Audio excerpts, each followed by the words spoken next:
తాకట్టులో ఉన్న మీ బంగారాన్ని విడిపించి ఆ రోజు ఆన్లైన్ రేటుకి మేము కొంటాం. Bhavani gold company.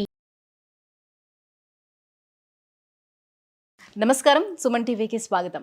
2025 సంవత్సరం నవగ్రహాల స్థితిగతులు ఎలా ఉన్నాయి, ద్వాదశ రాశుల వారికి ఎటువంటి ఫలితాలని అందజేస్తున్నాయి, ఈ విషయాన్ని తెలియజేసేందుకు మనతో పాటు ఉన్నారు ప్రముఖ జ్యోతిష శాస్త్ర పండితులు, శ్రీచక్రపీఠ వ్యవస్థాపకులు బ్రహ్మశ్రీ ప్రదీప్ జోషి గారు. గురుగారు నమస్కారం. శ్రీమాత్రే. గురుగారు, 2025 సంవత్సరం మేషరాశి వారికి ఎలా ఉండబోతుంది? వాళ్ళకి గ్రహాల స్థితిగతులు ఏ గ్రహాలు సపోర్ట్ చేస్తున్నాయి వాళ్ళకి? శ్రీ గురుభ్యో నమః. శ్రీమాత్రే నమః. 2025 శనిగ్రహం మారుతున్నాడు. 2.5 సంవత్సరాల తర్వాత శని మారుతున్నాడు.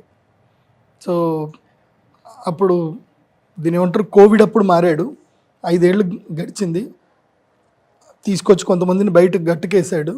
ఇప్పుడు కొంతమందిని తొక్కేస్తాడు, కొంతమందిని గట్టుకేస్తాడు ఇప్పుడు. సో ఇది చాలా కీలకమైన సంవత్సరం 2025. వాస్తవంగా ఉగాది పంచాంగ శ్రవణం అప్పుడు చెప్పాలి, అందరికీ క్యూరియాసిటీ ఎక్కువైపోయింది. ఇంకోటి మా సుమన్ టీవీ వాళ్ళు అసలు వదలట్లేదు, సార్ 2025 చెప్పండి చెప్పండి చెప్పండి అని అడుగుతున్నారు. కాబట్టి మీ అందరికి చెప్తున్నాను. అంటే ఉగాది కన్నా ముందు కొన్ని గ్రహాల్లో చేంజింగ్స్ ఉన్నాయి కాబట్టి, మారుతూ వస్తున్నాయి కాబట్టి దానివల్ల కూడా ఎలాంటి ఫలితాలు ఉంటాయో తెలుసుకోవాలంటే దానికోసమే చెప్తాను. కానీ ఎవరైనా పెద్దవాళ్ళు, విఘ్నులు, సనాతన ధార్మికులు మాత్రం ఇదేంటండి మీరు ఉగాది పంచాంగ శ్రవణం చెప్పాలి ముందే చెప్పేస్తున్నారు అని మాత్రం దయచేసి చెప్పకండి, అట్లా అనకండి. I'm very sorry. ప్రేక్షకుల విజ్ఞప్తి మేరకు, కోరిక మేరకు ఈ 2025 వ్యావహారిక నామ సంవత్సరానికి సంబంధించి రాశి ఫలాలు చెప్తున్నాను. ముందుగా మేషరాశి. మేషరాశి వారికి జనవరి 1 నుంచి మార్చ్ 28 వరకు 100 డేస్ కౌంట్ డౌన్ స్టార్ట్. 100 రోజులు కౌంట్ డౌన్ రాసుకోండి. ఒక్కొక్క రోజు మీరు పేపర్ చింపుతున్న కొద్దికి మీ జీవితంలో మంచి రోజులు ఒక్కొక్కటి అయిపోతున్నాయని గుర్తుపెట్టుకోండి. There are upcoming very very harmful and bad days for మేషరాశి. దానికి బిగినింగ్ కూడా ఇప్పుడే జరగవచ్చు. ఎందుకోసమంటే శని రాబోతున్నాడు అంటే దాని ఎఫెక్ట్ స్టార్ట్ అయిపోతుంది. 1 మంత్ ముందు నుంచే స్టార్ట్ అవుతుంది. సో ఏం చేసుకున్నా జనవరి, ఫిబ్రవరి వరకే చేసుకోండి. మార్చ్ 5th ఆర్ 25th వరకే. ఇంకా మార్చ్ 25th లోపల ఎప్పుడు ప్లేస్ చేంజింగ్ అవుతుంది. మార్చ్ 28 తర్వాత మారుతున్నాడు. 28కి మార్చ్ 28కి ఆయన ఉంటున్నాడు అక్కడ. షష్టగ్రహ కూటం ఏర్పడుతుంది. ఆయన వచ్చి రాగానే అందరినీ లైన్లోకి వేసుకుంటున్నాడు. ఆయన గ్రహణం కూడా స్టార్ట్ అవుతుంది. అక్కడికించి శని తన ప్రభావం చూపించడం స్టార్ట్ చేస్తాడు. సో ఆ ప్రభావం ఫస్ట్ చూపించేది మేషరాశి వారి మీదనే. మేషరాశి వారికి లెక్క, పద్దులు అన్నీ చూసుకుంటాడు. ఇంకా స్టార్ట్. వ్యయస్థానములో శనిగ్రహం వస్తున్నాడు. ఎందుకోసమంటే ఏలినాటి శని అంటే వ్యయస్థానము 2.5 సంవత్సరాలు, జన్మస్థానము 2.5 సంవత్సరాలు, తర్వాత ధనస్థానము 2.5 సంవత్సరాలు. సో ఈ 7.5 సంవత్సరాలు ఫస్ట్ ఏమవుతాడు, వ్యయస్థానంలోకి వస్తాడు. వ్యయస్థానంలోకి వచ్చి ఏం చేస్తాడు, ఉన్నాయి మొత్తము తీసేస్తాడు. ఇంకేం లేదు, ఇంకా క్లీన్ చీట్ చేస్తాడు. తర్వాత ఏమొస్తాడు, జన్మస్థానంకి వస్తాడు. ఏడిపిస్తాడు, దుఃఖం తెప్పిస్తాడు, కన్నీళ్లు పెట్టిస్తాడు. నీ వాళ్ళు నా వాళ్ళు ఎవరో మొత్తం నేర్పించేస్తాడు. ప్రపంచం ఏందో నీకు పరిచయం చేస్తాడు. ఆ తర్వాత ధనస్థానం వస్తుంది. అప్పుడు కొత్తగా ఎలా సంపాదించాలనే రాబడి మార్గాలు మెల్లిగా చూపిస్తూ వీప్ మీద కొడుతూ ట్రైనింగ్ ఇస్తాడు అనమాట. అంటే ఎట్లా బతకాలి అని ట్రైనింగ్ ఇస్తాడు. అంటే ఈ ఫస్ట్ 5 years బాగా వాయింపు అయిపోతుంది. 7.5 years మొత్తం వాతలే ఉంటాయి. అంటే ఎవరికైనా ఒక 5 సంవత్సరాలు కష్టంగా ఉంటుంది, ఇంకో మిగతా 2.5 సంవత్సరాలు ముందు వాత, తర్వాత సున్నం, తర్వాత హీలింగ్. అంతే. ముందు వాత పెడతాడు. 2.5 సంవత్సరాలు వాతలే పెడతాడు. అది ఇక్కడికి వస్తాడు కదా, నీకు వాత పెట్టినా తెలియదు. అదేంటంటే దాని ఏమంటారు, అనస్థీషియా ఇచ్చి సర్జరీ చేస్తారు కదా, అలా అనస్థీషియా ఇచ్చినట్టుగా ఉంటుంది అనమాట. నీకు నష్టం జరుగుతున్నా నువ్వు ఒప్పుకో, అది వస్తుంది, డబ్బులు వస్తాయి, అడిగిపోతాయి, పని జరుగుతుంది అని మంచోడు. పెళ్ళని చెప్తుంది, ఏమండి నాకు ఎందుకో డౌట్ వస్తుందండి, వాడేదో నాకు మంచోడు లెక్కనే కనిపిస్తలేడు, వాడు మోసం చేసేటట్లు కనిపిస్తున్నాడు అంటే, ఊకో నీకేం తెలుసు, పైసలు సంపాదించడం నీకు రాదు. ఇట్లా పెడితే ఇప్పుడు ₹1 కోటి పెడితే 3 సంవత్సరాలకు 4 కోట్లు వస్తాయి, నీకేం తెలుసు అంటాడు. కథం ₹1 కోటి ఎగిరిపోతాయి. తర్వాత పెన్లాం చీపు తిరిగేస్తుంది. నేను చెప్పిన ఆ రోజు నీకు వినబడలే, నేను చెప్పలే అని అంటుంది. అదే ఉంటుంది. కానీ వినరు. అంత జరిగినా సరే నేను తప్పు చేయలేదు, వాడు వస్తాడు. వస్తాడు నా రాజు నాకు డబ్బులు తీసుకొని వస్తాడు అని చూస్తారు. ఎందుకోసం అంటే గతంలో జరిగింది ఇది. ఇక్కడనే చార్మినార్లో నాకు ఒక క్లయింట్ ఉంటాడు. ఆ క్లయింట్ భార్య నన్ను అన్నయ్య అన్నయ్య అని పిలుస్తుంది. 2 పిల్లలు ఉంటారు, 3 పిల్లలు ఉంటారు. వాళ్ళు మామయ్య విపరీతమైన ప్రేమ నేనంటే. వాళ్ళ హస్బెండ్ ఎవడో నువ్వు 50 లక్షలు ఇస్తే నీకు 5 కోట్లు ఇస్తాను, సో నీకు బ్లాక్ ఇస్తాను, నువ్వు నాకు వైట్ ఇవ్వాలి అని చెప్పి డైరెక్ట్గా తీసుకుపోయి ఏదో ఎక్కడికో పోయారు తమిళనాడులో. పోయి డబ్బులు కూడా చూపించాడు, అన్ని డబ్బులు చూపించడం అంతా అయిపోయింది. 50 లక్షలు ట్రాన్స్ఫర్ చేశాడు అఫీషియల్గా. ఎన్ని సంవత్సరాలు అయింది? 3 సంవత్సరాలు అయింది. వాడు ఇంకా డబ్బులు తిరిగిస్తలేడు.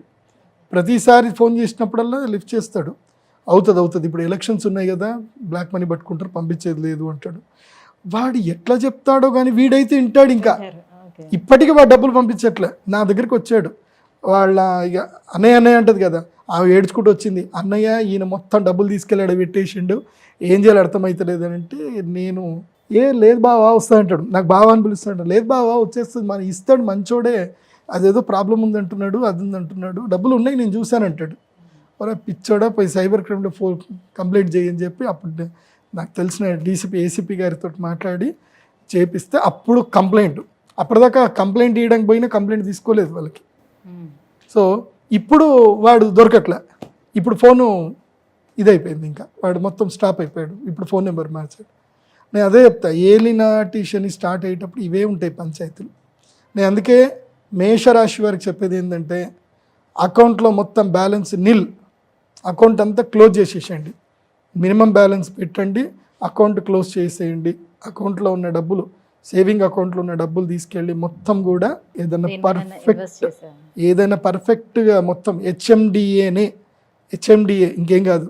అయితే మున్సిపల్ డెవలప్మెంట్ అథారిటీలో 35 సంవత్సరాలు లింక్ డాక్యుమెంట్. అదే హైదరాబాద్లో అయితే కనుక 50 సంవత్సరాలు లింక్ డాక్యుమెంట్లు కరెక్ట్ ఉంటేనే కొనండి. ఎందుకోసమంటే మీరు 30 ఏళ్ళైనా సరే హైడ్రా వచ్చేస్తుంది అడికి, ఎప్పుడు ఎడికేసి కొలుస్తారో తెలియదు. సో ఇది అందరికీ చెప్తున్నాను, ఇది ఓన్లీ మేషరాశే కాదు. ఏదైనా మంచి ల్యాండ్ కొని కామ్గా కూర్చోండి, ఈ 7.5 సంవత్సరాలు కామ్గా కూర్చోండి. లేదంటే మాత్రం లిక్విడ్ క్యాష్ పెట్టుకుంటే మాత్రం నెత్తి మీద శని వస్తాడు కదా, ఎక్కడో ఒక చోట ఎవడో ఒక తలమాసినోడు వస్తాడు, మీ కొంప ముంచుతాడు. డోంట్ క్యారీ లిక్విడ్ క్యాష్, బాగా గుర్తుపెట్టుకోండి. మేషరాశి ఈ సంవత్సరము ది వరస్ట్ టైము, టాప్ 11 పొజిషన్లో ఉన్నారు మేషరాశి. అయిపోయింది, మీ గుడ్ టైం అయిపోయింది. సో గురు శనిలో ఇద్దరు కూడా సపోర్టింగ్ లేరు ఈ సంవత్సరం. గురువు లేడు, శని లేడు. అప్పుడప్పుడు మధ్యలో శుక్రుడు వస్తూ ఉంటాడు, అదేదో నాకు టైం దొరికినప్పుడు నేను చెప్తాను. సో నాది ఎట్లయినా నాది స్టార్ మాలో రాశి ఫలాలు వస్తాయి, ప్రతి వారం వస్తాయి, అవి చూడండి, అవి ఫాలో అవ్వండి. కాకపోతే ఒక్కటి మాత్రం అడ్వైజ్ చేస్తా, వ్యవసాయం చేయండి. శని ద్వాదశంలో ఉన్న వ్యవసాయం చేసేవాడిని మాత్రం శని ఏమనడు. వ్యవసాయం అంటే ఇవైతే కూరగాయల పంటలు కానీ ఏవైనా పండించుకోండి, లీజుకి తీసుకొని కూరగాయల పంటలు మాత్రం పండించండి. దానివల్ల పెద్ద నష్టమేమి ఉండదు, కానీ అది కూడా కష్టమే. శని ఎప్పుడు ఎట్లా చేస్తాడో తెలియదు. శారీరక శ్రమ ఉండాలి, కానీ అది మంచిదే. ఇప్పుడు నా జీవితంలో నాకు ఏలినాటి శని వచ్చింది. నాకు ఏలినాటి శని వచ్చినప్పుడు నేను ఎంత ఏడ్చానో నాకు తెలుసు. అసలు ఎవరూ లేరు నాకు, నేను ఒంటరి అన్న క్లియర్గా వచ్చేసింది థాట్. సూసైడ్ చేసుకున్నామంత ఫీలింగ్, బాధ కలిగింది. కానీ 5 సంవత్సరాల తర్వాత ప్రపంచాన్ని మనకు పరిచయం చేస్తాడు. ఫస్ట్ మనల్ని బాధ పెడతాడు, తర్వాత ప్రపంచాన్ని పరిచయం చేస్తాడు, తర్వాత జీవిత గుణపాఠాలు నేర్పిస్తాడు. అప్పుడు ఉంటుంది జీవితం, అద్భుతంగా ఉంటుంది. కాకపోతే అది తట్టుకోవాలి, 5 సంవత్సరాలు తట్టుకోవాలి. 2.5 సంవత్సరం నుంచి గురువుగా టీచర్గా మారుతాడు. మొదలు యమధర్మరాజులాగా మంచి కొడతాడు, ఇంకో సంవత్సరము తిండి లేక బాధ పెడతాడు, ఇంకొక సంవత్సరము టీచర్ అవుతాడు. అది బాగా గుర్తుపెట్టుకోండి మేషరాశి. కానీ ఇల్లు కట్టుకోండి, ఇల్లు కడితే మాత్రం శని సపోర్ట్ చేస్తాడు. ఇల్లు కట్టుకోవడానికి ఎందుకోసం అంటే ఇల్లు కడతా ఉంటే ఖర్చు అవుతూ ఉంటుంది కదా, మీరు ఇల్లు కట్టడానికి లేబర్లకు డబ్బులు ఇస్తారు కాబట్టి ఇల్లు కట్టండి. ఖర్చు అవుతుంది, అప్పు అవుతుంది, అన్నీ ఉంటుంది. మేషరాశి వారు ఈ సంవత్సరము తప్పకుండా ఏంటంటే, ఇదిగో ఈ మాల కృష్ణ స్ఫటిక మాల అని ఉంటుంది, తప్పకుండా కృష్ణ స్ఫటిక కృష్ణాంగారక మాల అంటారు. ఇది ఇలా ఇలా ఇలా ఇలా అని ఇట్లా వాసన చూస్తే మనకి నిప్పుల వాసన వస్తుంది. అంటే నిప్పు కణికలు కాల్చిన తర్వాత బొగ్గు వాసన వస్తుంది కదా, బొగ్గు స్మెల్ వస్తుంది.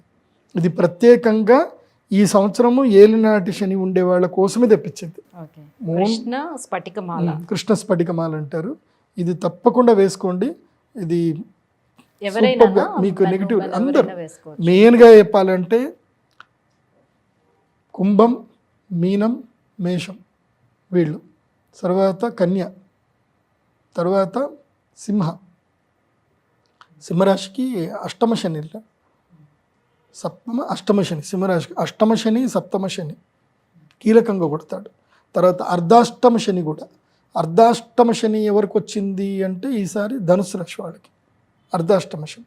సో తల్లి గండం. సో ధనురాశి వాళ్ళేమో వాళ్ళ అమ్మగారికి ఇవ్వాలి ఇది, తర్వాత సింహరాశి వాళ్ళేమో వాళ్ళ నాన్నగారికి వేయాలి, కుంభ, మీన, మేషరాశి వాళ్ళు వాళ్ళే ధరించాలి తప్పకుండా. ఇది గుర్తుపెట్టుకోండి బాగా. ఇంకా పరిహారాల వరకు వస్తే ఇదే అంటారా? ఇది పరిహారము ఇక ఉంటాయి కదా, ఏదో ఒకటి చెయ్యాలి. ఇంకా ఇప్పుడు శనికి సంబంధించినటువంటి పూజలు కానీ శని పూజలు చేయాలి, మెయిన్గా వెంకటేశ్వర స్వామి ఆరాధన చేయాలి, అయ్యప్ప దీక్షలు స్వీకరించాలి. అయ్యప్ప దీక్ష తీసుకుంటే చాలా సిస్టమేటిక్గా ఉండాలి. అందరు ఇష్టం వచ్చినట్టు ఆ రాత్రులు 11, 12, 1, 2 గంటల దాకా అరిచి భజనలు చేసి పక్కోళ్ళని అందరితోటి. ఇప్పుడు మీరు భజన చేయటం వల్ల భగవంతుడు ప్రీతి చెందాలి. మీరు భజన చేయటం వల్ల పక్కింటోడు మిమ్మల్ని మీ శాపనార్థాలు పెట్టకూడదు. ఎంతసేపు అబ్బా ఇంత సౌండ్లు పెట్టి డీజేలు పెట్టి అని పక్కవాడు బాధపడకూడదు. మీరు ఇతరులను బాధపడుతూ చేసేది ఏది కూడా మీకు మంచి ఫలితాన్ని ఇవ్వదు. నేను అందరికీ చెప్తున్నాను, ఓన్లీ అయ్యప్పలకి కాదు, ముస్లిమ్స్కి కూడా చెప్తున్నాను. మీరు ఆజాన్ సౌండ్లు పెద్ద సౌండ్లు పెట్టి మీ ముస్లిం కమ్యూనిటీలోనే పక్కోళ్ళు అనుకుంటారు, అబ్బా ఏంది చిన్నపిల్లలు దడిచి లేచి కూర్చుంటారు, ఎందుకు అంత సౌండ్లు. మీరు ప్రార్థన చేసేది ఉంటే చక్కగా ఇంట్లో ప్రార్థన చేసుకోండి. ఈ మధ్య నేను ఈ కోకాపేటలో చూశాను, నేను వాడు గంటకోసారి బెల్లు కొడతాడు. ఈ మధ్య ఆ పల్లెటూరులు కూడా చూస్తున్నాను, చర్చిలు బెల్లులు కొట్టి మరి పక్కోళ్ళని ఇబ్బంది పెడుతున్నారు. మీరు ఇతరులను ఇబ్బంది పెట్టడం వల్ల మీ కమ్యూనిటీ పెంచుకోవడం మీకు ఏది ఉద్దేశం ఉందో నాకు తెలియదు, కానీ దయచేసి ఎవరిని ఇబ్బంది పెట్టకండి. మా సీఎం రేవంత్ రెడ్డి గారికి మాత్రం ఇది కనుక ఆయన కంట్లో పడితే మాత్రం తాట తీస్తాడు ఆయన. నాకు ఆయన మీద నమ్మకం ఉంది, సీఎం రేవంత్ రెడ్డి గారి మీద. ఆయన దృష్టికి ఇంకా సీరియస్గా పోలేదు. ఎందుకోసమంటే పక్క నిక్కచ్చి మనిషి సీఎం రేవంత్ రెడ్డి గారు. ఆయన చూసిన తర్వాత అర్థమైంది. ఇప్పటివరకు ఆయన ఏమో అనుకున్నాం, కానీ ఈ సంవత్సరం లోపల ఆయన నిక్కచ్చి మనిషి, ఏదైనా ముక్కుసీటుగా పోయే మనిషిని అర్థమైంది. ఎవడైనా భయపడేది లేదు, తగ్గేదే లేదని ఉన్నాడు. అందుకోసమంటే ఆయన చేసిన పనులు అట్లా ఉన్నాయి. పెద్దోళ్ళు ఎవరు అయినా సరే ఎవడైతే నాకేంది కూల్చేయంటే కూల్చేయాలి అంతే. సో మంచి పనే చేస్తున్నారు రేవంత్ రెడ్డి గారు. దయచేసి ఈ ఏవైతే పెద్ద సౌండ్లు తీసేసేయండి స్వామి అని నా రిక్వెస్ట్. అది ఎవరిదైనా సరే, ఏవి పుంగీలు ఉంటాయి కదా పెద్దవి, సుప్రీంకోర్టు ఆర్డర్ క్లియర్గా ఉంది, అవి తీసేసేయండి. ఎవడు పక్కోని డిస్టర్బ్ చేయడానికి లేదు. నేను సౌదీ వెళ్ళాను, దుబాయ్ వెళ్ళానండి. దుబాయ్లో ఎంత పెద్ద మసీదులు ఉన్నాయి, ఎక్కడ కూడా ఆజాన్ సౌండ్ లేవు, డిస్టర్బెన్స్ లేవు. వాళ్ళు ప్రార్థన చేసుకుంటారు, వెళ్తారు, ప్రశాంతంగా ప్రార్థన చేసుకుని బయటకు వస్తారు. ఎక్కడా నాయిస్ లేదు, ఎక్కడ ఒక పోలీసు వాడు కనపడు, అసలు అక్కడ డిస్టర్బెన్సే లేదు. అక్కడ స్ట్రిక్ట్ గవర్నమెంట్. నాకు తెలిసి రేవంత్ రెడ్డి గారు కూడా ఇలాగే స్ట్రిక్ట్ గవర్నమెంట్ రన్ చేస్తే మీరే సీఎం, 10 ఏళ్ళు కాదు 100 ఏళ్ళు మీరే సీఎం, మీరు గవర్నమెంట్ రన్ చేస్తే. ఇట్లా గురుగారు, ఈ 2025 సంవత్సరం మేషరాశి వారికి ఎలా ఉండబోతుంది, వాళ్ళు ఎటువంటి పరిహారాలని పాటించుకోవాలి, ఎంత పద్ధతిగా ఉండాలి, ఈ విషయాలన్నీ కూడా తెలియజేసినందుకు ధన్యవాదాలు.